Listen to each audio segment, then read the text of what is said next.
Apa politik yang ada sekarang ini?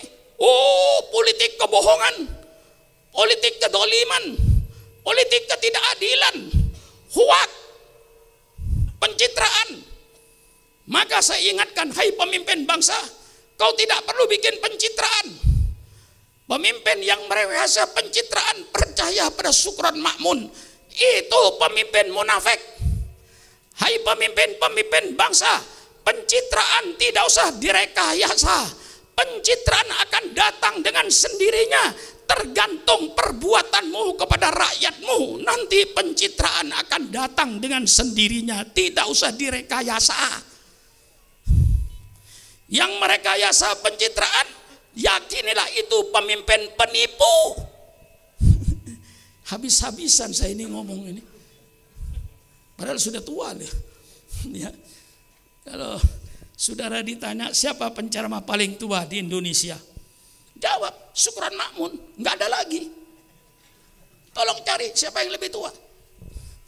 Nggak ada Pak Sadiono, saya paling tua. Ya makanya saya ngotot dan saya cinta sama NKRI. Saya tidak ingin negara ini penuh dengan kebohongan. Saya tidak ingin negara ini penuh dengan kecurangan. Subhanallah, ada seorang pemimpin berkata bahwa kecurangan termasuk bagian dari demokrasi. Subhanallah, hancur negara ini. Inna dina indallahil Islam. Ad-din ba'atha bihi ar-rusulu al-mabniyu ala tauhid. Agama Islam diutuslah para rasul seluruhnya yang jumlahnya 25 rasul untuk membawa ajaran Islam.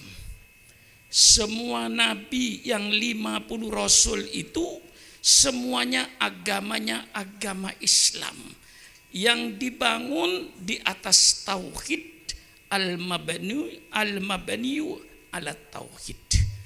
Semuanya sama, seruannya tidak ada bedanya. Nabi Adam sering saya katakan mengajak umatnya supaya beriman kepada Allah Subhanahu wa ta'ala. Sujud kepada Allah, bukan sujud kepada Nabi Adam. Dan Nabi Adam bersama-sama dengan umatnya sujud kepada Allah. Begitulah semua para nabi, semua para rasul dakwahnya satu.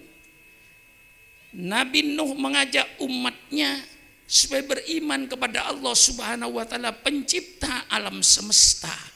Sujud kepada Allah, bukan sujud kepada Nabi Nuh. Dan Nabi Nuh bersama-sama dengan umatnya sujud kepada Allah Subhanahu wa ta'ala. Datang Nabi Ibrahim, tidak ada bedanya.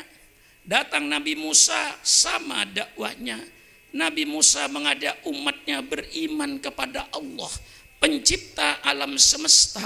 Sujud kepada Allah, bukan sujud kepada Nabi Musa. Dan Nabi Musa bersama-sama dengan umatnya sujud kepada Allah. Datang Nabi Isa, yang oleh saudara kita di gereja disebut Yesus Kristus.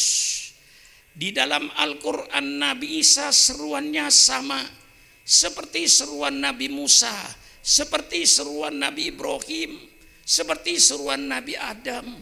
Nabi Isa alaihi salam mengajak umatnya supaya beriman kepada Allah, sujud kepada Allah, bukan sujud kepada Nabi Isa. Dan Nabi Isa bersama-sama dengan umatnya sujud kepada Allah, pencipta alam semesta. Datang junjungan kita Nabi besar Muhammad sallallahu alaihi wasallam. Nabi Muhammad pun seruannya sama, tidak berbeda dengan Yesus Kristus dengan Nabi Musa. Nabi Muhammad mengajak umatnya supaya beriman kepada Allah Subhanahu wa ta'ala, pencipta alam semesta. Sujud kepada Allah, bukan sujud kepada Nabi Muhammad. Dan Nabi Muhammad bersama-sama dengan umatnya sujud kepada Allah Subhanahu wa ta'ala. Ini agama Islam yang para rasul diturunkan untuk membangun agama Allah dengan satu fondasi tauhid yang kokoh. Lalu apa bedanya? Saya katakan tidak ada bedanya. Hanya syariat Allah itu diturunkan oleh Allah tidak sekaligus. Oleh Allah dicicil sesuai dengan kebutuhan dan hajat manusianya. Maka zaman Nabi Adam tidak ada undang-undang nyolong. Mengapa zaman Nabi Adam tidak ada undang-undang nyolong? Karena zaman Nabi Adam tidak ada orang nyolong. Mengapa tidak ada orang nyolong? Karena tidak ada orang. Siapa yang mau nyolong? Zaman Nabi Adam, undang-undang perkawinan tidak sempurna seperti kita. Mengapa? Karena zaman Nabi Adam tidak ada orang kawin. Mengapa tidak ada orang kawin? Karena tidak ada orang. Siapa yang mau jadi besan? Siapa yang mau jadi saksi? Dibikin sederhana oleh Allah sesuai dengan kebutuhan umatnya. Datang Nabi Nuh disempurnakan, datang Nabi Ibrahim disempurnakan, datang Nabi Musa disempurnakan, datang Nabi Isa disempurnakan dengan kitab Injilnya. Datang junjungan kita Nabi besar Muhammad Sallallahu Alaihi Wasallam dengan kitab suci Al-Quran yang menghapuskan semua kitab yang sebelumnya. Saudara mencari kitab suci yang sebelumnya, cari kitab Zabur ke pojokan bumi tidak akan ketemu. Cari kitab Taurat yang asli, yang bukan tulisan manusia, cari ke pojokan bumi tidak akan ketemu. Cari kitab Injil yang asli menurut Islam. Karena sekarang ada 5 kitab Injil. Injil Matius ditulis oleh orang yang bernama Matius. Injil Lukas yang ditulis oleh orang yang bernama Lukas. Injil Markus yang ditulis oleh orang yang bernama Markus. Injil Yahya yang ditulis oleh orang yang bernama Yahya. 4 kitab itu berbeda redaksinya. Dan yang kelima, Injil Barnabas yang dilarang oleh gereja untuk dibaca karena isinya mirip dengan kitab suci Al-Quran. Cari yang asli, yang firman Allah kepada Nabi Isa, tolong cari yang asli. Cari ke pojokan bumi manapun tidak akan ketemu. Allah angkat. Karena Allah menggantikan dengan kitab suci Al-Quran 30 juz. Sebagai ganti kitab-kitab suci yang sebelumnya yang isinya sempurna lengkap. Maka dengan datangnya agama Islam ini Allah memproklamasikan agama Islam ini kepada seluruh umat manusia. Al-yauma akmaltu lakum dinakum wa atmamtu alaikum nikmati wa raditu lakumul Islam madina. Al-yauma akmaltu lakum dinakum, pada hari ini, hari Jumat di Arafah ketika Nabi haji yang terakhir menurut sebagian ulama tafsir, diturunkan ayat ini, pada hari ini telah saya sempurnakan agamamu untukmu. Kitab suci Al-Quran 30 juz yang menggantikan kitab-kitab sebelumnya siap untuk memberikan petunjuk hidup kepada manusia sampai hari kiamat. Mengapa Quran tidak dicabut oleh Allah seperti kitab-kitab sebelumnya? Karena Allah tidak akan mengutus lagi utusan setelah Nabi Muhammad. Maka Muhammadun aba ahadim mirrajikum walakin Rasulullah wa khataman nabiyyin. Nabi Muhammad nabi yang terakhir sebagai penutup. Tidak akan ada nabi lagi setelah Nabi Muhammad. Siapapun yang ngaku nabi setelah Nabi Muhammad pasti nabi palsu. Tidak bisa diakui. Maka itu Al-Quran dijaga oleh Allah. Satu-satunya kitab suci dijaga oleh Allah, satu huruf pun tidak ada yang ketinggalan sejak 1400 tahun yang lalu. Ini satu keajaiban. Tolong cari buku yang tidak berubah. Seorang profesor membuat satu buku, cetakan pertama keluar, cetakan kedua berubah, cetakan ketiga berubah, cetakan keempat berubah, kelima sudah tidak dicetak lagi, tidak ada orang yang mau beli. Tapi Al-Quran mulai diturunkan oleh Allah 1400 tahun, satu huruf pun tidak ada yang hilang, karena langsung dijaga oleh Allah. Inna nahnu nazzalna dzikra wa innahu lahafidun. Allah yang turunkan dan Allah yang jaga. Kalau tidak dijaga oleh Allah, mesti Quran ini sudah rusak. Pernah dicetak di Jerman, ternyata keliru, satu kapal bakar semua. Pernah dicetak di Cina, ada yang keliru, bakar. Setiap orang yang niat untuk menghidupkan Al-Quran walaupun satu huruf, Allah jaga. Mengapa Allah jaga?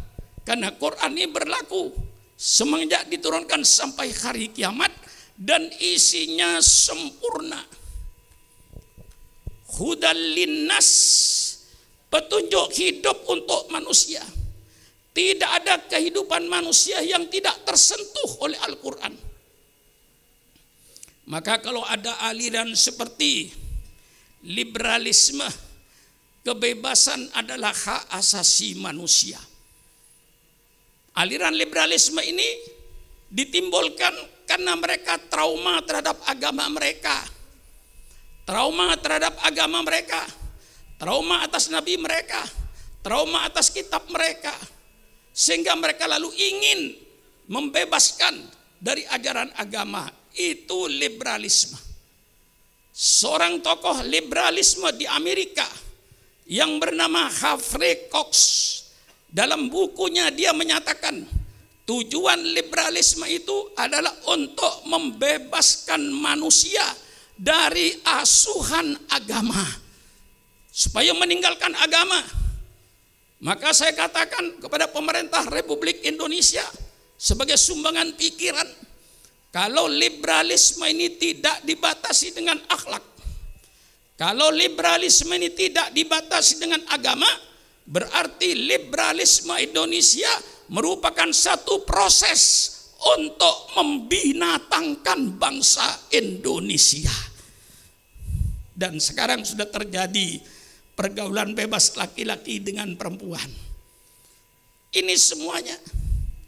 Limbur lagi paham yang namanya sekularisme, yang mengatakan bahwa agama tidak mengatur kehidupan manusia. Sekularisme itu saudara ajaran gereja 100%. Saya tahu gerejalah yang punya ajaran sekularisme. Apa yang untuk gereja, untuk gereja. Apa yang untuk raja, untuk raja. Dipisah antara politik dengan gereja. Itulah ajaran sekularisme yang kemudian mereka diekspor ke dunia Islam. Supaya Islam ini cuma ibadat saja. Islam itu cuma di masjid, sholat, dzikir, tahlilan, marhabanan, bungkus berkat, selesai. Ya. Di luar masjid tidak ada agama. Bermasyarakat diatur oleh manusia sendiri, berekonomi diatur oleh manusia sendiri, berpolitik diatur oleh manusia sendiri. Ini faham sekularisme yang datang dari gereja. Saya katakan jujur, gerejalah yang punya ajaran sekuler itu, bukan Islam. Islam tidak mempunyai ajaran sekularisme. Maka kalau ada orang Islam yang berfaham sekularisme, apakah itu profesor doktor, apa itu kiai, kalau ada profesor doktor berfaham sekularisme, berarti dia adalah profesor yang tidak mengerti ajaran agama Islam. Kalau ada kiai berfaham sekularisme, memisahkan antara agama dengan kehidupan manusia, itu berarti kiai yang tidak paham terhadap ajaran Islam. Karena Islam mengajarkan segala-galanya, Islam berbicara segala-galanya. Saya akan buktikan. Kalau saudara yang tidak setuju dengan apa yang saya pidatokan hari ini, tolong datang ke rumah saya, mari kita diskusi. Supaya jangan berbicara sembarangan. Kalau tidak mempelajari Islam, jangan bicara Islam. Kalau tidak ngerti Islam, jangan bicara Islam. Nanti bicaranya semau-maunya. Mulai kecil, tidak pernah sekolah madrasah, tidak pernah ke pesantren, cuman sekolah umum, SD, SMP, SMA, dan tidak tersentuh dengan pelajaran agama. Islamnya cuman Islam syahadat ketika kawin di depan penghulu. Setelah itu selesai. Ngaji tidak, belajar Islam tidak. Yang semacam inilah yang nanti kalau jadi pemimpin akan menjadi pemimpin yang sekuler. Karena dia tidak mengerti Islam. Kalau kita yang ngaji kayak di pondok pesantren, apa yang tidak ada dalam Islam? Baca saja Fathul Qorib, baca Bulughul Maram. Babnya itu sudah bab seluruhnya. Mulai bab ibadat, rukun Islam yang 5. Setelah itu mulai babul bai', tentang jual beli, bagaimana ekonomi dalam Islam, bagaimana koperasi dalam Islam, bagaimana memesan barang dalam Islam, bagaimana produksi dalam Islam. Semuanya Islam berbicara. Kalau seandainya pemerintah memakai ekonominya babul bai' Fathul Qorib, pemerintah tidak usah mendirikan lembaga perlindungan konsumen. Tidak usah. Mengapa pemerintah mengadakan lembaga perlindungan konsumen? Karena banyak pedagang-pedagang yang tidak jujur, banyak penipu. Dalam Islam semuanya tidak ada itu. Babul bai' jelas, kalau menjual barang harus milkut tam, milik pribadi sendiri dan milik sempurna, boleh dijual. Semuanya akad jual belinya ada. Kalau barang baik katakan baik, barang jelek katakan jelek. Mengapa Islam bicara soal ekonomi? Jawabannya, Islam bicara soal ekonomi supaya pelaku ekonomi, orang yang bermoral, orang yang berakhlak, jangan pelaku ekonomi di Indonesia orang penipu yang merugikan konsumen. Disinilah Islam bicara ekonomi supaya pelaku ekonomi di pasar-pasar dengan jujur menjelaskan barang kalau baik-baik, kalau tidak baik tidak baik. Saya contohkan Imam Abu Hanifah. Di antara imam yang kaya, Imam Abu Hanifah. Dia kaya, dapat warisan toko tekstil. Dari tekstil yang bawah sampai tekstil yang atas dia jual. Di toko dia baca Quran. Ada orang masuk, dia jelaskan, yang saudara pegang ini kalau saudara beli, saudara menyesal. Mengapa Tuhan? Warnanya luntur, kainnya dicuci berubah, tapi harganya murah. Kalau ini yang kau pegang ini, kau tidak menyesal. Warnanya tidak luntur, kainnya bagus, tidak ada cacat, tapi harganya mahal sekian. Jujur. Suatu ketika Abu Hanifah tidak bisa datang ke tokonya. Dia pesan sama pembantu yang jaga toko, tolong ini kain ini jelaskan ya, kalau kain ini ada cacatnya, jelaskan sama mereka nanti kalau beli, jangan sampai kau tidak jelaskan. Begitu wanita kembali ke tokonya, ternyata kain ini laku. Begitu laku, sama tanya sama yang penjaga, kau jelaskan enggak kalau kain ini ada cacatnya? Aduh Tuan, lupa saya enggak menjelaskan.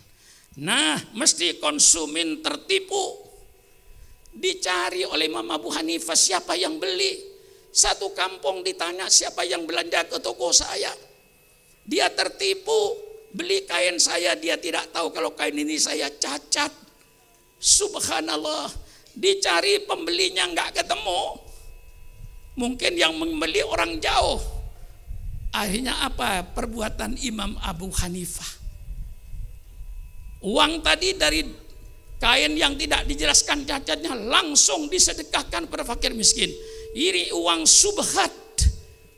Konsumen tertipu, Kira-kira sih masih ada di kalender pedagang yang begini kira-kira. Maka kalau surutul bai', syaratnya jual beli dalam kitab fikih Islam dikerjakan oleh bangsa Indonesia, pemerintah tidak usah mendirikan lembaga perlindungan konsumen, mesti konsumennya terlindung dengan hukum-hukum Allah yang Allah berikan kepada umat Islam ini.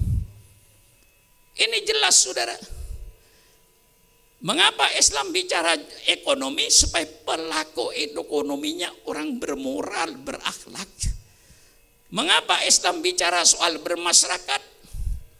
Bagaimana kita dalam RT kita, dalam RW kita?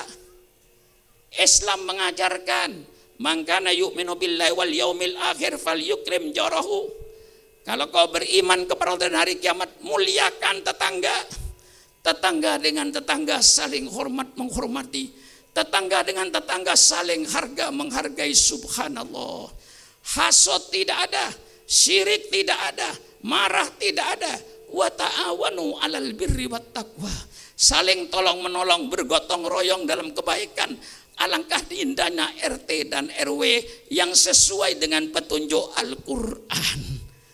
Kalau petunjuk Al-Qur'an dilaksanakan, kita masuk RT, masuk RW kita kayak masuk surga. Subhanallah. Islam bicara soal bermasyarakat. Islam bicara soal pertanian. Supaya petani-petani jangan nipu rakyat yang ditanam sawahnya sendiri. Jangan memindah pagar walaupun 1 jengkal. Memindah pagar, orang batas pagar 1 jengkal, nanti akan dikalungkan oleh Allah di akhirat dengan api neraka. Subhanallah. Begitu panen lihat fakir miskin, keluarkan zakatnya dari hasil panennya. Itu semua ada ketentuan di dalam Islam. Inilah ajaran Islam saudara. Bicara segala macam kehidupan, bicara ekonomi, bicara soal industri, bagaimana majikan terhadap buruhnya. Rasulullah katakan, hai majikan, bayar buruhmu itu sebelum keringatnya kering. Subhanallah. Majikan yang punya pabrik menghormati orang miskin yang kerja di pabriknya. Orang yang miskin menghormati orang yang kaya. Kata yang kaya, alhamdulillah masih ada orang miskin yang mau kerja di sawah saya, di pabrik saya. Kata yang miskin, alhamdulillah masih ada orang kaya. Saya bisa kerja, istri saya bisa makan, anak saya bisa makan. Alhamdulillah. Alangkah indahnya majikannya membayar kulinya sesuai dengan penghasilannya. Jangan ada pemerasan manusia terhadap manusia. Ini Islam memberikan petunjuk. Alangkah indahnya ajaran Islam ini. Maka mari kita udhulu fis-silmi kafah. Di kita diperintahkan masuklah kau kepada Islam secara menyeluruh. Jangan cuman sholatnya saja yang Islam. Jangan cuman puasanya saja yang Islam. Jangan cuman zakatnya saja yang Islam. Jangan hanya jual belinya saja yang Islam. Mari masuk ke Islam secara keseluruhan. Apakah Islam bicara politik? Nah ini ya. Apa Pak Sandi? Terima kasih. Apakah Islam bicara politik? Paling banyak hadis politik, paling banyak ayat politik. Saya ungkapkan dulu. Kapan? Dulu yang melarang kiai bicara politik. Kiai tidak boleh bicara politik.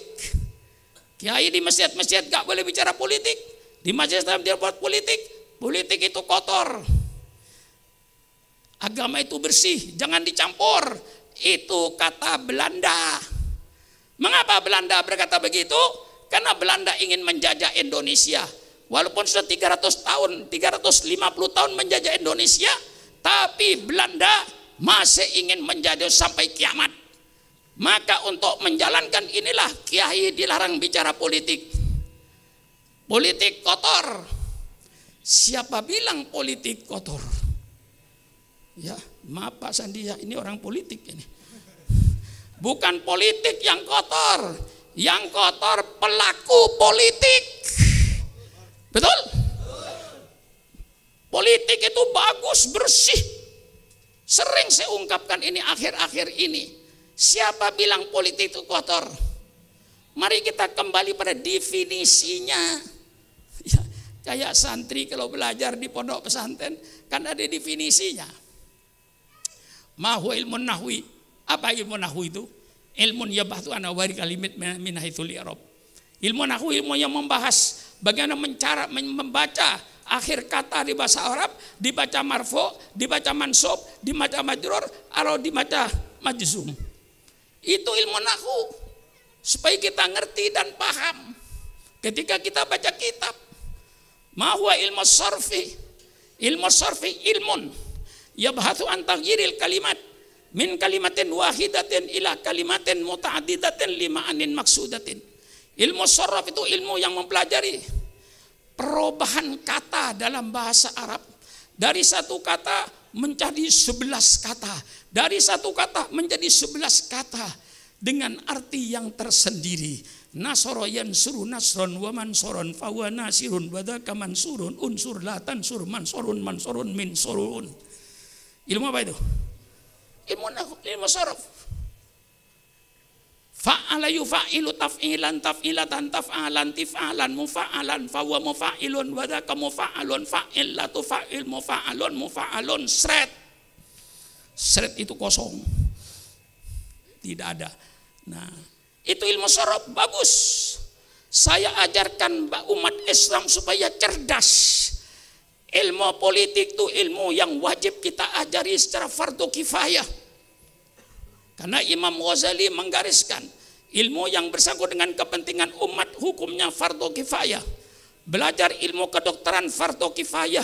Tidak usah semuanya belajar dokter. Kalau semuanya jadi dokter, siapa yang diobati?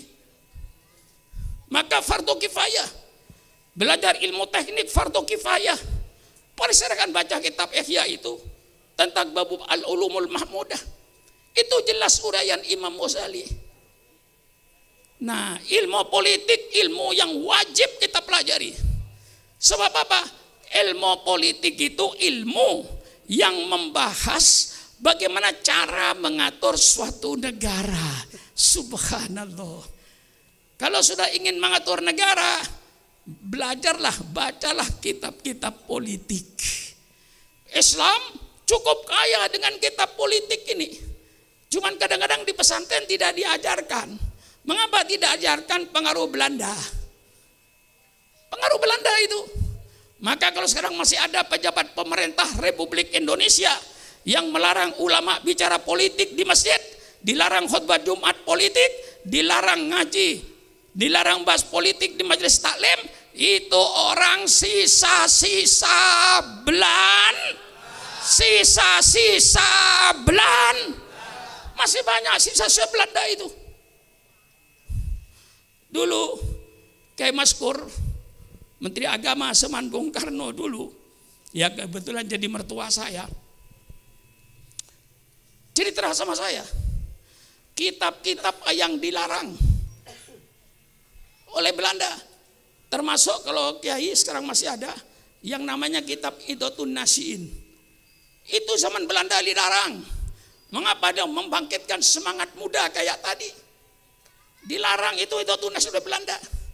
Kitab-kitab politik seperti Al-Hakamah Sultaniyah dilarang. Yang melarang siapa? Belanda. Jadi kalau sekarang masih ada Pak Sandiaga Uno, pejabat yang melarang kiai bicara politik, itu termasuk sisa-sisa Belanda di Indonesia ini. Kita cukup dikadalin puluhan tahun. Maka saatnya ulama sekarang, kalau sayang sama pemerintahnya, sayang sama negaranya, tolong kiai, mulai saat ini saya komandangkan untuk bicara soal politik, tapi politik Al-Quran, politik sunnah Rasulullah, bukan politik seperti yang ada sekarang ini. Bagaimana? Apa politik yang ada sekarang ini? Oh, politik kebohongan, politik kedoliman, politik ketidakadilan, huwat, pencitraan. Maka saya ingatkan, hai pemimpin bangsa, kau tidak perlu bikin pencitraan. Pemimpin yang merehasa pencitraan, percaya pada Sukron Makmun, itu pemimpin munafik. Hai pemimpin bangsa, pencitraan tidak usah direkayasa. Pencitraan akan datang dengan sendirinya, tergantung perbuatanmu kepada rakyatmu. Nanti pencitraan akan datang dengan sendirinya, tidak usah direkayasa. Yang merekayasa pencitraan, yakinilah itu pemimpin penipu. Habis-habisan saya ini ngomong ini, padahal sudah tua ya. Kalau saudara ditanya siapa penceramah paling tua di Indonesia, jawab Sukron Makmun, nggak ada lagi. Tolong cari siapa yang lebih tua. Nggak ada Pak Sadiono, saya paling tua. Ya makanya saya ngotot dan saya cinta sama NKRI. Saya tidak ingin negara ini penuh dengan kebohongan. Saya tidak ingin negara ini penuh dengan kecurangan. Subhanallah, ada seorang pemimpin berkata bahwa kecurangan termasuk bagian dari demokrasi. Subhanallah, hancur negara ini. Mari kita dengan jujur. Maka umat Islam, saya nyatakan, umat Islam tidak punya musuh. Tidak punya musuh etnis. Orang Sunda bukan musuh Islam. Orang Jawa bukan musuh Islam. Orang Papua bukan musuh Islam. Orang Sunda bukan musuh Islam. Orang Bugis bukan musuh Islam. Orang Madura bukan musuh Islam. Islam tidak musuh etnis. Islam tidak punya musuh agama. Kita sudah sepakat. Musuhnya umat Islam saya umumkan. Siapakah musuh umat Islam? Bukan etnis, bukan bangsa. Musuhnya umat Islam adalah kebatilan. Musuhnya Islam ketidakjujuran. Musuh Islam ketidakadilan. Itulah musuhnya umat Islam, kemungkaran. Musuhnya umat Islam. Selama ada ketidakadilan, selama ada kemungkaran, jangan kau anggap umat Islam akan diem. Ya, kadang-kadang yang menimbulkan radikalisme itu pemimpinnya. Contoh misalnya ada pemimpin berkata, apapun agama Anda, asal Anda berbuat baik masuk surga. Kalau di Madura bisa diceluret itu. Apa? Berkata apapun agama Anda, asal Anda masuk surga, asal Anda berbuat soleh, masuk surga. Kalau orang Madura mencelurit yang semacam itu, jangan salahkan yang mencelurit. Apa sebabnya mencelurit, itu yang dipelajari. Pemerintah tidak usah memberantas radikalisme. Yang penting pemerintah itu pelajari apa sebabnya timbulnya radikalisme, itu yang harus dipelajari. Tidak bisa pemerintah menghilangkan teroris. Saya katakan teroris bagaimanapun pasti menang. Dia gerakan di bawah tanah yang tidak mungkin diketahui oleh pemerintah. Bukan kayak Muhammadiyah jelas, kayak NU jelas, tapi teroris itu gerakan di bawah tanah yang tidak mungkin mereka mendeteksi. Yang penting sekarang ini, mengapa timbul terorisme, itu yang perlu dipelajari oleh pemerintah. Ketika kedutaan Amerika, konsul jenderalnya datang kepada saya. Ketika kongres di Lombok, kemudian negara Islam memutuskan bahwa terorisme adalah musuh agama Islam. Dia datang kepada saya, Tuan, terima kasih. Seluruh negara-negara Islam sepakat bahwa terorisme itu adalah musuh umat Islam. Saya katakan itu bagus.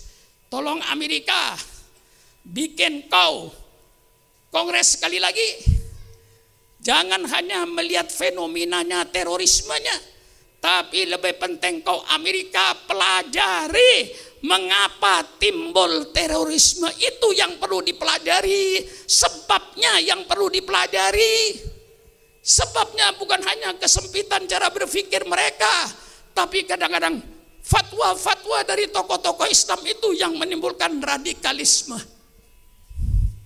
Misalnya berfatwa, ayat ini jangan dibaca, ayat ini jangan dibaca, ayat ini jangan dibaca.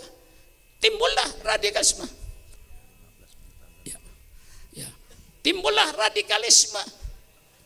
Karena pemerintahnya kadang memberikan fatwa yang kontroversi. Mestinya tidak usah melarang ayat ini, ayat tidak boleh dibaca. Memang ayat Quran mau dipilih-pilih. Ini timbul radikalisme.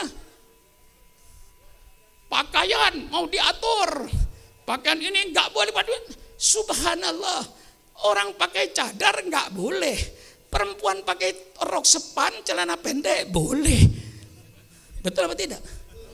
Timbul marahnya umat Islam, timbul radikalisme. Cadar dilarang. Mau cadar kayak persilakan, nggak mau cadar kayak istri saya nggak pakai cadar persilakan.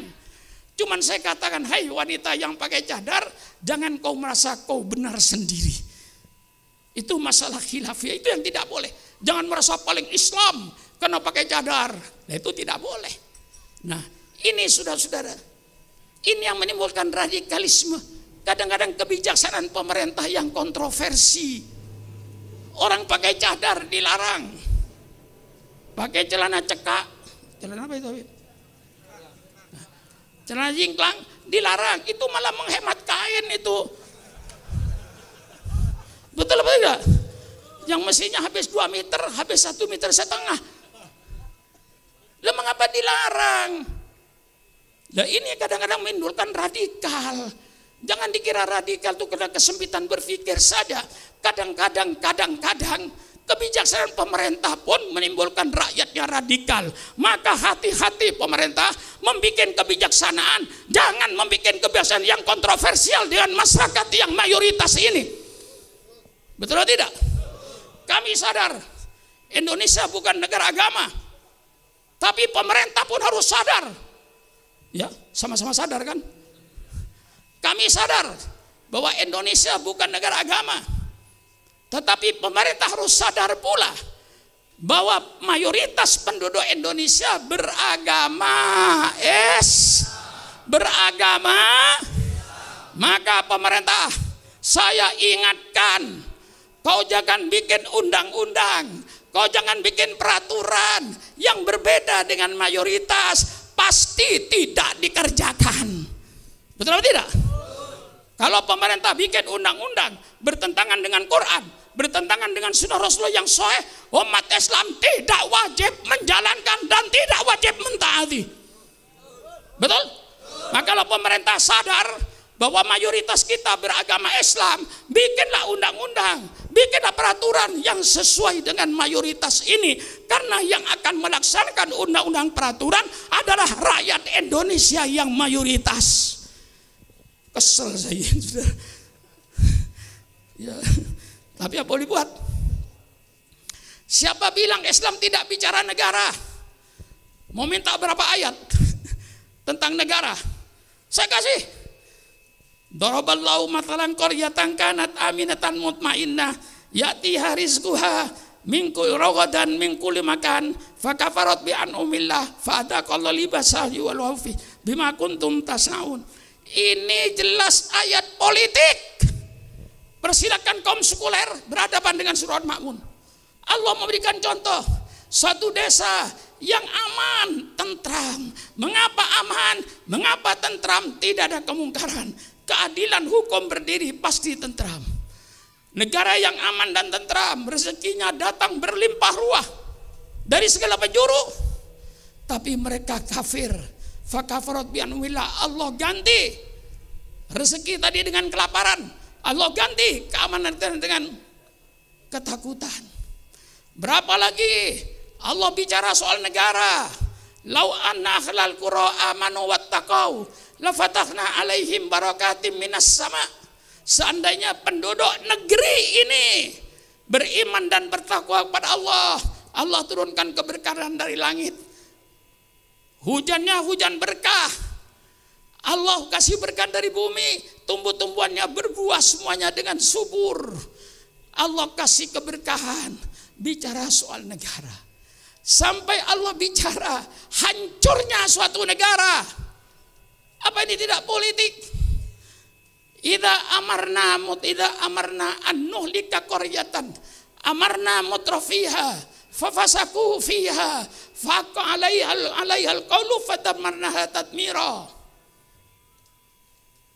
Kalau Allah ingin menghancurkan satu negara, Allah perintahkan orang yang mewah-mewah itu supaya kembali ke jalan Allah, tapi mereka tidak mentaati. Mereka dengan kemewahannya bergelimang dengan kemewahannya di tengah-tengah rakyat yang lapar. Kalau sudah terjadi begini, maka Allah akan hancur negara itu hancur-hancurnya. Dalam tafsir lain yang saya baca, bukan amarna, kayak asli dibaca idza aradna an nuhlika qaryatan amarna mutrafiha. Kalau Allah ingin menghancurkan satu negeri, Allah jadikan pemimpin-pemimpinnya orang-orang yang bergelimang dalam kemewahan. Mereka dengan maksiatnya, mereka dengan kekayaannya. Itulah Allah jadikan pemimpin orang-orang yang bergelimang dengan kekayaannya di tengah-tengah kemiskinan. Allah hancurkan negeri itu. Rasulullah bicara politik, di mana Rasulullah berbicara soal penipuan hancurnya suatu negara. Rasulullah bersabda, ya Usama, qad halaka man kana qablakum. Hai Usama, sudah hancur negara-negara, bangsa-bangsa sebelum kamu dahulu. Mengapa bangsa itu hancur? Rasulullah menjelaskan kehancuran suatu negara. Idza saraka fihim as-sarifu tarakuhu. Kalau yang nyolong orang gede, kalau yang nyolong orang besar, mereka biarkan, bahkan kadang-kadang dilindungi. Wa idza saraka fihim as-sarifu aqamul had. Kalau yang nyolong rakyat kecil, mereka nyaring, tegakkan keadilan. Inilah hancurnya suatu negara. Siapa bilang Rasulullah tidak bicara negara? Allah memberikan sanksi. Kullukum ra'in wa kullukum mas'ulun an ra'yati. Setiap kalian adalah pemimpin. Setiap pemimpin nanti di padang mahsyar akan dimintai pertanggungan jawab oleh Allah. Ya, barangkali Allah lebih tahu Pak Sandi Uno. Belum oleh Allah, belum. Mudah-mudahan nanti. Belum Anda dijadikan pemimpin. Mungkin Allah masih sayang sama Anda itu. Ya. Jangan putus asa Anda. Kalau kita merasa sudah berdoa, habaib kumpul semua berdoa, kok nyatanya Allah belum memberikan. Kembalikan kepada Quran dan hadis. Kembalikan pada kata Ibnu Athaillah. Kata Imam Ibnu Athaillah, lam yakun ta'khuru amadil ata'i ma'il khaifid du'a mujiban liyasikah. Jangan kau jadikan penundaan Allah atas pemberiannya kepadamu adalah ditunda, sedangkan kau sudah berdoa mati-matian. Ma'ilha itu kayak asli mati-matian itu berdoanya itu kepada Allah. Tapi ternyata Allah tunda. Jangan kau jadikan putus asa. Tinjau dulu, koreksi dulu. Koreksi dulu kata Imam Athaillah. Apakah orang yang jerit-jerit Allahu Akbar, Allahu Akbar, Allahu Akbar, kira-kira sholat 5 waktunya beres enggak? Hah? Kira-kira. Kalau itu belum beres, kau jerit Allahu Akbar, Allahu Akbar, beresin dulu sholatnya, baru nanti saya kabulkan. Kata Imam Ibnu Athaillah, bukan kata saya.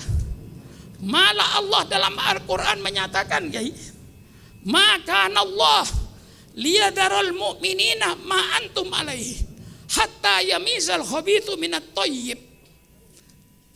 Apa kata Allah? Allah tidak akan membiarkan orang-orang beriman dalam keadaan seperti kau sekarang ini.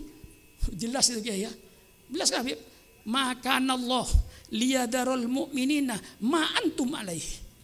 Allah tidak akan membiarkan orang-orang yang beriman, yang kamu berada dalam keadaan seperti sekarang ini, Allah tidak akan membiarkan. Sampai kapan? Hatta yamiza al-khabithu minat thayyib. Sampai nanti berpisah mana yang emas, mana yang loyang. Kalau Anda kumpul di Senayan atau di Monas 12 juta orang, kira-kira yang 12 juta itu kira-kira hatinya sama enggak? Mungkin di antara mereka ada yang punya agenda yang berbeda dengan kita yang tidak tahu. Maka kata Allah, nanti Allah akan kasih pertolongan kalau sudah terpisah mana yang emas, mana yang loyang. Ya. Sekarang kadang-kadang mulai kelihatan mana yang emas, mana yang loyang. Itu firman Allah. Itu semuanya ayat-ayat politik. Maka mendirikan negara, ijma ulama, wajib mendirikan negara. Rasulullah menjadi contoh dengan negara Madinah, di bawah pimpinan Rasulullah sebagai uswatun hasanah. Siapa bilang bahwa negara itu ulama tidak mewajibkan? Wajib mendirikan negara. Imam Ghazali memberikan alasan 2 hal. Mengapa kita wajib mendirikan negara? Karena negara pertama untuk menjaga siyasatuddin, untuk menjaga agama. Tolong pemerintah yang kita berada dalam negara Republik Indonesia yang berdasarkan Pancasila, ketuhanan yang Maha Esa, tolong pemerintah agama di Indonesia diperkuat. Jangan pecah belah agama ini, khususnya agama Islam, jangan dipecah belah. Itu saya menghimbau. Karena dengan keutuhan agama, moral bangsa akan terjamin. Mengapa kita wajib mendirikan negara? Yang kedua, siasatud dunia, untuk mengatur politik dunianya, keadilannya, ekonominya, industrinya, untuk menuju kepada negara sejahtera, aman dan sentosa. Ini semua wajib mendirikan negara. Apa bentuk negara? Bentuk negara terserah kepada kesepakatan bangsanya. Allah tidak menentukan. Mau berbentuk republik kayak Indonesia, persilakan. Mau berbentuk kerajaan kayak Saudi, persilakan. Mau bentuk khilafah, persilakan. Khilafah itu tidak salah pemerintah. Khilafah itu salah satu macam bentuk bernegara. Sama dengan kerajaan, sama dengan republik, sama dengan kesultanan. Kesultanan persilakan berbentuk kesultanan, berbentuk kerajaan persilakan, berbentuk republik kayak Indonesia persilakan, mau bentuk khilafah persilakan. Substansinya dalam Islam, apapun bentuk negaramu, sekali lagi, apapun bentuk negaramu, yang penting perintah Allah jalankan, larangan Allah jauhi. Mau republik, mau kerajaan, mau kesultanan, mau khilafah, urusanmu. Bagaimana? Tegas? Jelas? Mau republik persilakan. Wa makana min amrikum fa ilayya. Kalau itu urusan agamamu, kau tanya sama saya. Sudah ya. Waduh. Masih separuh. Masih separuh saya. Belum bicara soal sistem pemilihan dalam Islam. Bagaimana memilih pemimpin dalam Islam? Yang jelas Islam tidak membenarkan pemilihan ini dilaksanakan oleh orang awam. Alasan, ayo diskusi dengan saya. Mengapa orang awam tidak boleh ikut memilih pemimpin? Karena orang awam tidak tahu siapa yang layak jadi pemimpin. Betul apa tidak? Tukang sayur yang ada di Jatinegara itu, yang jual mie malam hari, yang jual kacang panjang, yang jual tomat, yang jual cabai, menghampar tikar di pasar, dia tidak ngerti siapa yang layak jadi pemimpin. Orang yang tidak tahu siapa yang layak jadi pemimpin, jangan disuruh memilih pemimpin. Pasti nanti saya katakan pemerintah, kalau kau teruskan pemilihan langsung, money politik, tidak bisa dihindarkan siapapun yang menjadi pengawas pemilunya. Money politik akan terus berjalan. Ini semuanya sudah pada bohong. jangan money politik, jangan money yang ngomong, jangan money politik. Itulah yang dia melaksanakan money politik. Betul apa tidak? Kebohongan terang-terangan. Bukan marah, ngasih tahu. Maka ini wadah sempat ini ya. Sudah waktunya, sudah habis. Dan saya ini nggak pakai sarung. Mengapa? Kalau dulu biasanya saya dari lapangan terbang ke sini, rupanya sekarang terbalik. Dari sini ke lapangan terbang, maka tinggal buka ini saya. Naik kalau kapal terbang pakai ini kena tangga nanti jatuh saya itu. Jadi untuk pakaian sempurnanya sampai ini Habib. Tapi saya sudah siap untuk ke lapangan terbang. Karena saya harus ke Pontianak, harus ke Palembang malam ini. Dari Palembang saya hari Senin datang dari Palembang, Selasa saya berangkat ke Samarinda. Dari Samarinda saya balik sini. Dari Samarinda saya berangkat lagi ke Batam sampai ke Pekanbaru, sampai pulau-pulau itu nanti.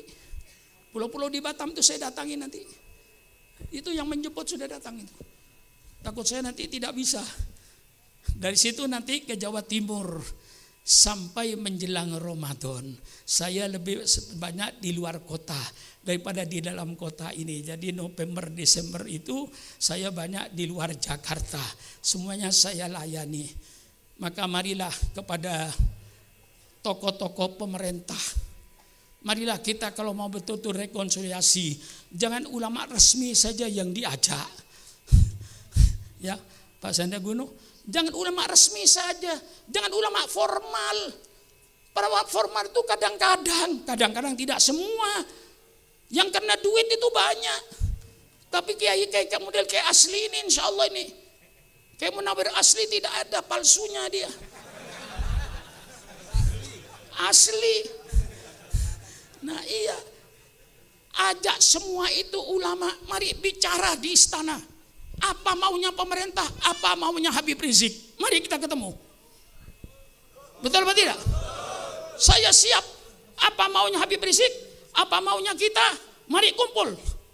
Jangan ulama-ulama yang diangkat oleh mereka yang diajak berunding. Itu salahnya pemerintah. Terus terang aja saya. Ulama-ulama yang di kampung-kampung yang pengaruhnya besar itu ajak ke istana. Mari bicara apa maunya. Apa mau Anda, apa mau saya. Betul atau tidak? Kita tidak punya kemauan yang macam-macam kok. Kita cuma ingin menjalankan ajaran Islam secara utuh. Betul atau tidak? Betul atau tidak? Tidak ingin macam-macam kok. Kita setia dengan Pancasila. Tanya sama pemerintah. Pancasila Ketuhanan Yang Maha Esa menjamin enggak hidupnya beragama? Menjamin. Kalau menjamin hidup beragama, kami ingin melaksanakan Islam secara kafah, secara menyeluruh. Bukan hanya sholatnya yang Islam, ekonominya pun Islam, untuk orang Islam. Betul? Untuk orang Islam. Maka saya sedih, mengapa Piagam Jakarta ditolak?